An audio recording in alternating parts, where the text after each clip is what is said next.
Hey everyone, I'm Jessica from Pencil First Games and also the solo community. And I am here today to talk about my top 10 gateway solo games. So thanks to Ed for having me on his channel. I'm going to go through this. I am excited. These are some of the top games that I would say really are great for getting into the solo hobby. For people who maybe have played board games but maybe not experienced what solo has to offer. Non-gamers who are looking to get into board games in the solo space. So a lot of these games are going to be lighter in weight, pretty quick to play, smaller box sizes and play areas, smaller price points, and kind of just easier to get into with simpler rule sets.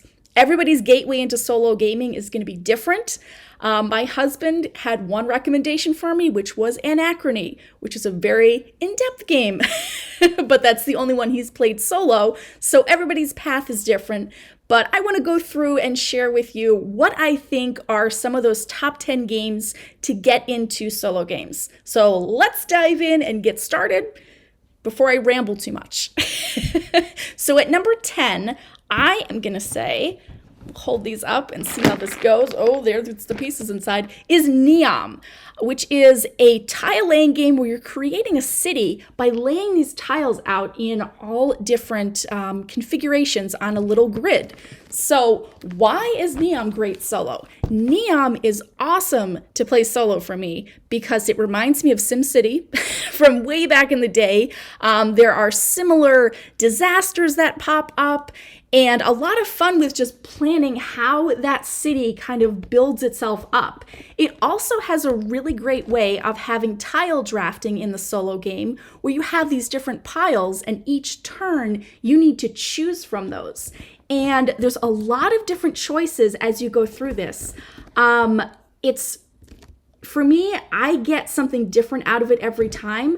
Sometimes those disasters hit, sometimes I can avoid them, and I get a really cool looking city at the end of this. And I could go into more detail, but I don't want to do we don't want to do a how to play today. This is just overviews. But there's a lot of possibilities with NEOM, and just the way that you get to build is exciting and interesting to me. And I enjoy playing it a lot. So that's a great way to get into solo games with creating something. Tile laying is a really fun mechanic and seeing how something sort of branches out from there. So that is NEOM, which I really enjoy. And it's also a pretty quick game to play. Probably like 20-25 minutes is how long that one takes me to play. So pretty easy to play. And also I should mention it has an awesome appendix that has a reference for every single tile, explains it in detail, so easy to get into, I would say. So that was number 10. Going into number 9. Number 9 is an interesting one. And number 9 is actually, this is Deadball, baseball with dice. And what is this? So this sort of gets into the whole print and play realm, but it also touches on this whole space of sports simulations. This is a baseball simulation game done with dice. And you might say, what's so special about that, Jessica? And what this does is you basically supply your own dice and you get to control the different modules that are put into play. So you could have a very simple game with just basically this rule set where you're just rolling and you're figuring out what's happening. You can get really in-depth like I did, and you can create your own teams.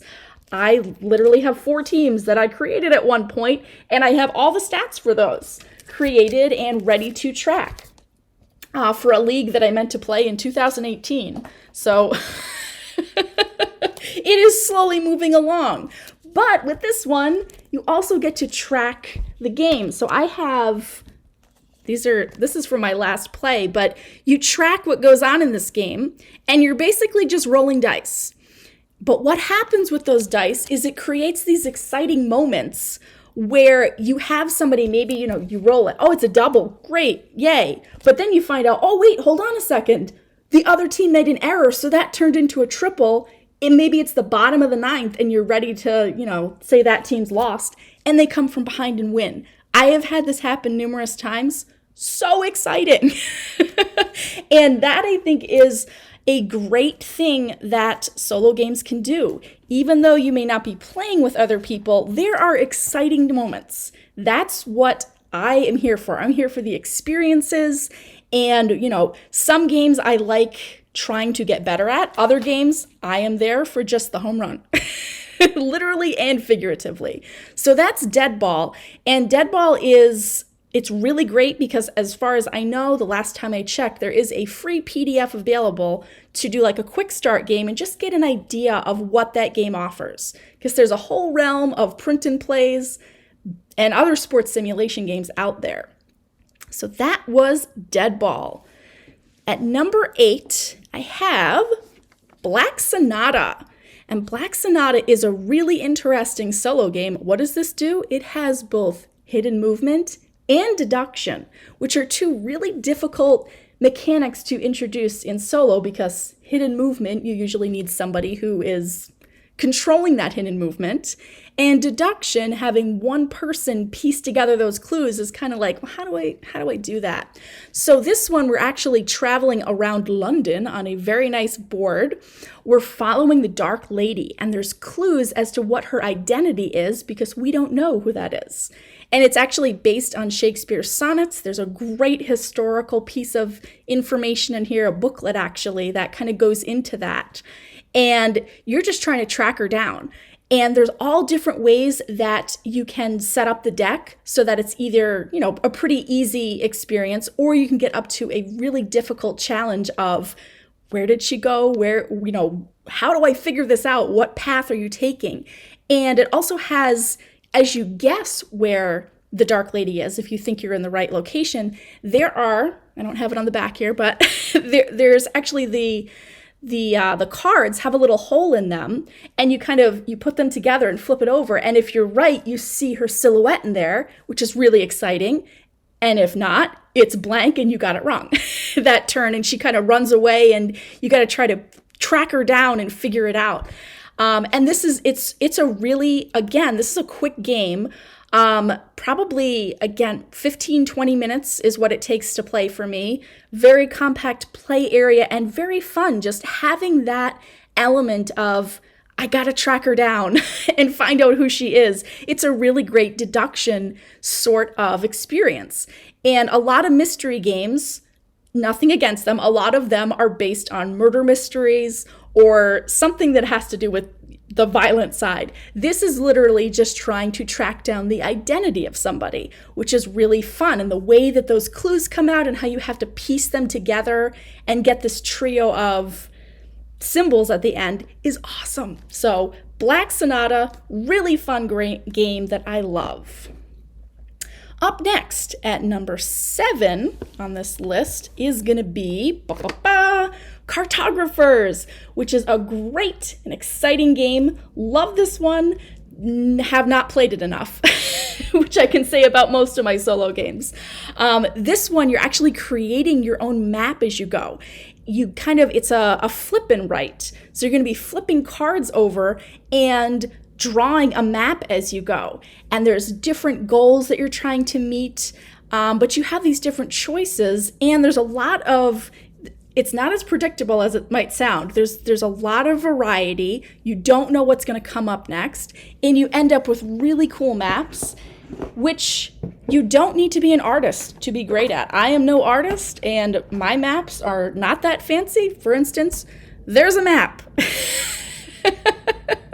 Which looks nice. It's definitely not artistic. People have gone to great lengths to create amazing, amazing maps that I've seen. But Cartographers is just a fun experience. You start off, with a blank map, and as you go, you build it up, and you kind of build up the whole, the countryside of the different terrains and everything, and you're working towards those goals, but you're not 100% sure what it's going to look like until you get to the end. And there's monsters that might show up too and kind of throw a little wrench in the plan. But Cartographers is it's a really fun and simple sort of experience. And this kind of gets into there are some community challenges. A lot of the appeal of solo for me is that whole community. Everybody loves talking about Solo, and having there's some challenges that go on in the community where you all have the same set of cards, the same setup, and everybody kind of chooses their own path, and it's really great at showing how a single set, everybody can go on their own paths, and you can see how there's all different strategies and different choices that really matter. So Cartographers is a lot of fun, and I need to play it more. So number 6 on my list is going to be Food Chain Island in this fancy little wallet. This is by Button Shy Games. They're known for these wallet-sized, they're not even boxes, it's a wallet. And Food Chain Island, which we can kind of show off in here, it's a very small number of cards that you're going to lay out here and actually kind of create a food chain situation. So there's going to be different animals that eat other animals, which sounds, what? But it's illustrated in a really charming way, and every animal has a different ability. So it's not just, stacking based on numbers.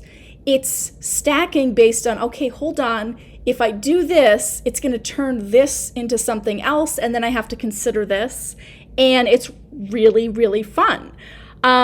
It's a very compact, this is it. There's no other box. This is what it comes in, so it's easy to take anywhere. Again, with a lot of other Button Shy games, there's a lot out there. This one is just my favorite one that I really enjoy.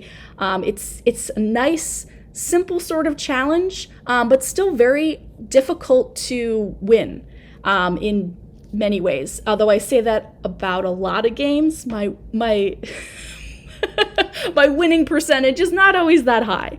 But there's interesting decisions, and the artwork, it's funny, and there's also a couple of little mini expansions that can get added on to, again, increase the challenge there and figure out what else can I do with this, which is a great experience with Solo, is having that scalable difficulty level, which a lot of games do have. So you get to kind of control, do I want an easy challenge today? Am I a little tired? Do I just want something that I have a pretty good chance of winning? Or am I all in and I want to get to the hardest difficulty level and beat this? There's definitely games like that. That are very enjoyable. So that was number 6. We will go into number 5, and I'm just going to take the box top. This is a larger box, and this one's a little different, but this is Legends of Andor, which is a much bigger box and has a lot of other content for it.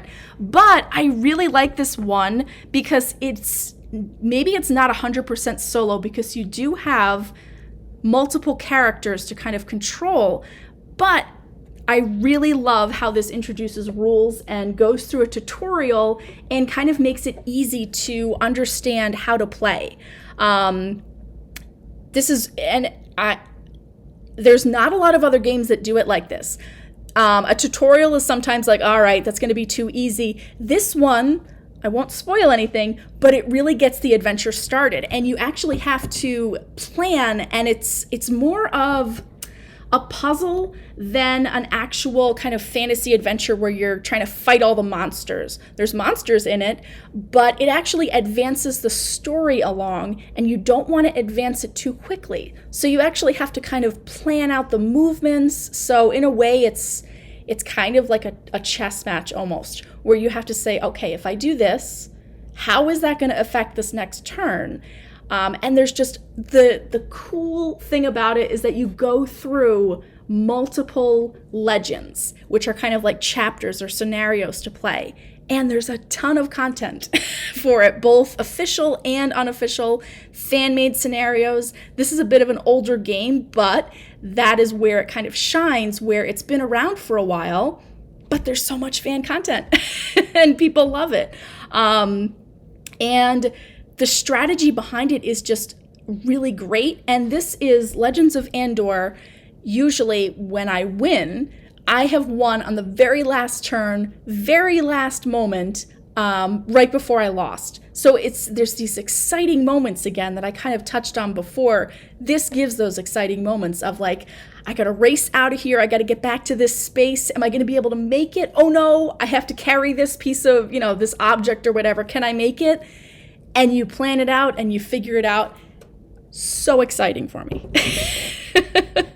And that, again, it's great for introducing a larger rule set in those kind of bite-sized chunks, the way that it goes through the tutorial, and each legend introduces something new, so it's not overwhelming. Because I know sometimes solo games, when we learn on our own, a 20-page rulebook can be very daunting. So Legends of Andor does a great job of just introducing the concepts and sort of not hand-holding, but giving you a way to get into the game and focus on the strategy rather than learning all the rules all at once.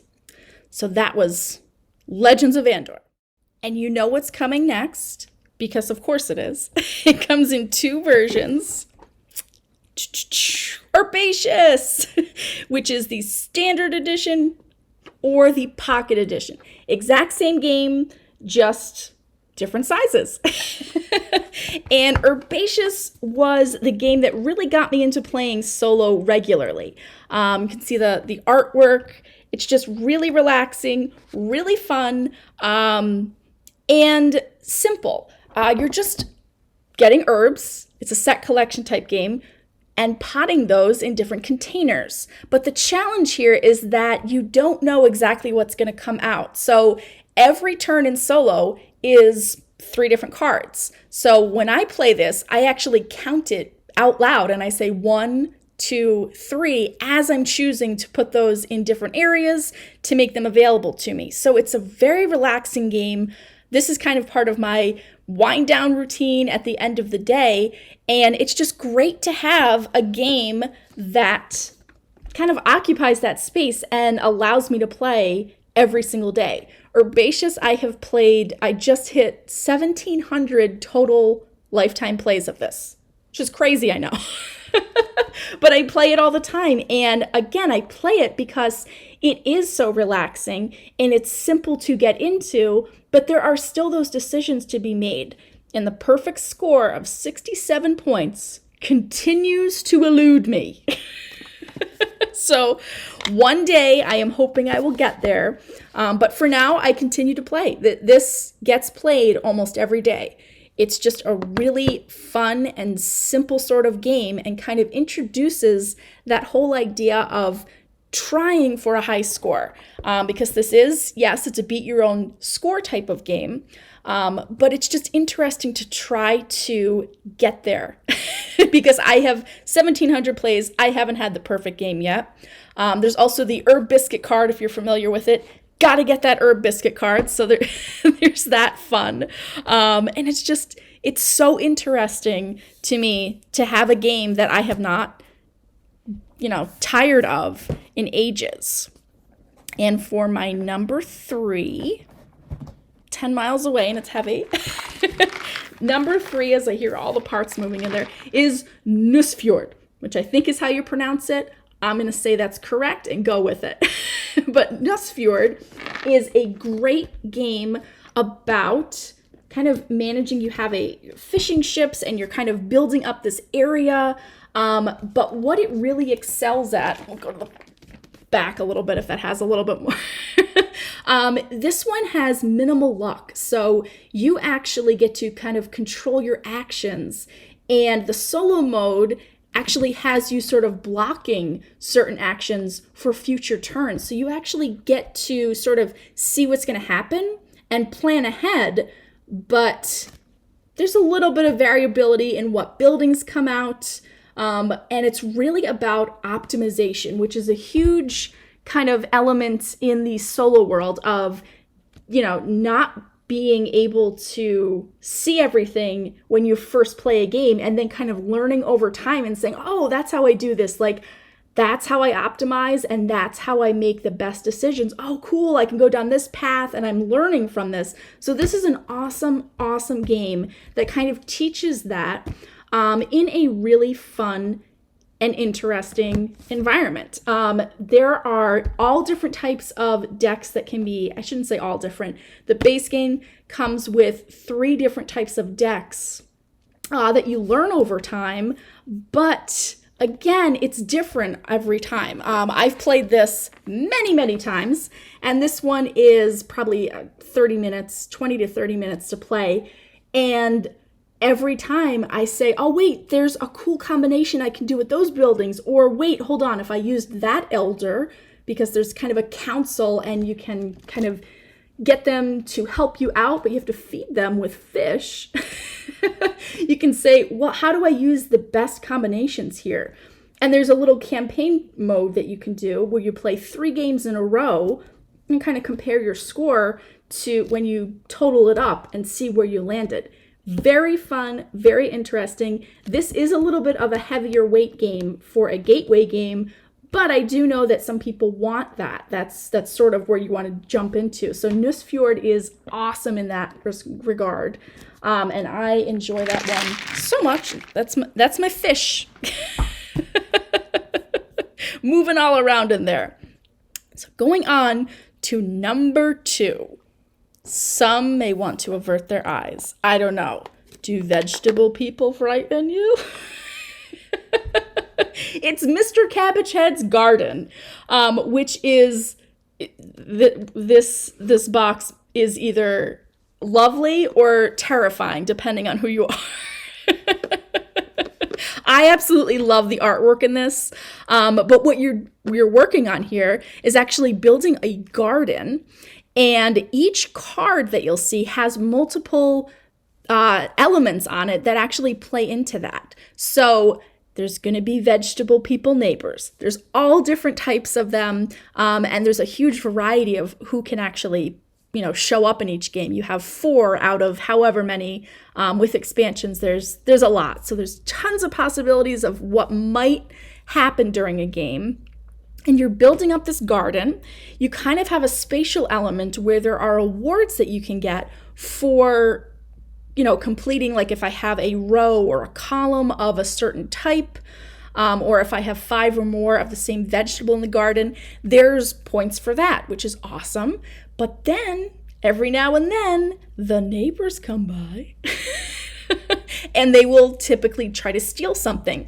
But you have a little bit of control over this because the neighbor tokens are based on the vegetable cards that you do not plant during the turns. So there's a way to actually cancel each other out, which I like to just think of as, they get to the garden gate, they're all ready to steal something, and then they start arguing over something else, or there's gossip in town, or they just have a vegetable people meeting. I don't know what they do. I have not met a real life vegetable person.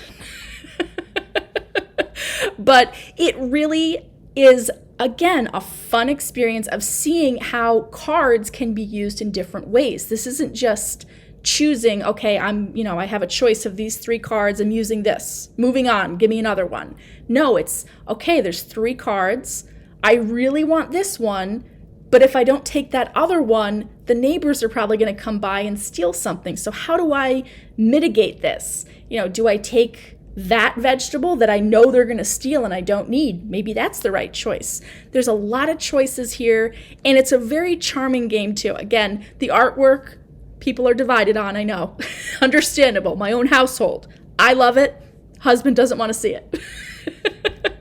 But it's a really, again, interesting game with just, you're planting in a garden and you have all these different neighbors who might show up and ruin your plans. Not fun. And that one, again, plays in maybe 20 minutes. So, drum roll, we're going to go to my number 1 gateway solo game. And again, everything on this list is a great gateway game. Not everything is necessarily better than the next one, but my number 1 is Orchard, a 9-card solitaire game. That's right. Every play, you're going to use 9 cards. That's it. And you're trying to overlap these fruit trees. There's 3 different kinds. And we're using dice, not as dice. They're actually trackers for points. So as I overlap the same trees, I can tick up that die by a certain value. They're custom dice in here. So they go from 1 to 3 to 6, and then potentially to 10 if you're using a newer variant. Rules are simple. You're getting 9 cards. You're trying to overlap the same trees. You're using dice as trackers. That's about it. Easy to learn, easy to get into, but it's really challenging because, again, it's only 9 cards. That's why it's called a 9-card solitaire game. There's 18 cards that are included, so you're only using half the deck. Oh, and I should have mentioned that. This goes back to Herbaceous, where you actually split the deck. Both of these have that, and you can use half the deck for one play and then immediately just jump into the next play because you have that other half of the deck. So, whoa, awesome. But Orchard also has those community challenges. You can usually find these for a lot of solo games. This is very consistent, and the cards are numbered. So again, everybody will get them out in the same order, and you can kind of see how different decisions come about, how some people are amazing at this game, and some people fall into the forget-a-pull category. The puns for the scoring tiers in this are awesome. Always fun. And I am still not great at this game, but I continue to play it, and I continue to see new ways that I can kind of set myself up to do well, because you're overlapping a card. Each card has 2 types of 3 different trees on it. So there's always going to be 6 trees. Overlapping cards, you might only have maybe 1 or 2 every now and then, but then sometimes you get 5 or 6 that kind of match up, and it's awesome. So there's that excitement. So that's Orchard, and I think that's a really great gateway game, again, to get people interested in solo and to see that such a simple rule set can lead to all these different decisions and choices and just a challenge. I mean, to get to those top scoring tiers, you have to work hard. So those were my top 10 gateway solo games. There's other honorable mentions. I mean, I am surrounded by game boxes. We'll go through so quick. Other honorable mentions. Friday. How could we forget Friday? It's a solo adventure about kind of survival, but also the way the cards work is really interesting. Again, I don't want to spend too much time on the honorable mentions, because there's honorable mentions that I would then go into, and this would be, a days-long video of every solo game I like that could be a gateway game. But Friday, it's older, yes. Is it one of the best solo games out there? Maybe, maybe not, but it's a really nice way of showing how a game can be so challenging and how you kind of have to plan out how you're using cards. And yeah, I think I've beaten it maybe once, and I need to do that some more. Another quick honorable mention would be Maiden's Quest, which actually can be played almost in hand. You don't really need a table space for this one. And why is Maiden's Quest interesting? Tons of cards. When you do setup, you actually have a unique deck each time, and these cards can be flipped and rotated and turn into different items as you play as the maiden who's trying to get out of some type of, she's been trapped or something, but she's working her way out in all these unique ways.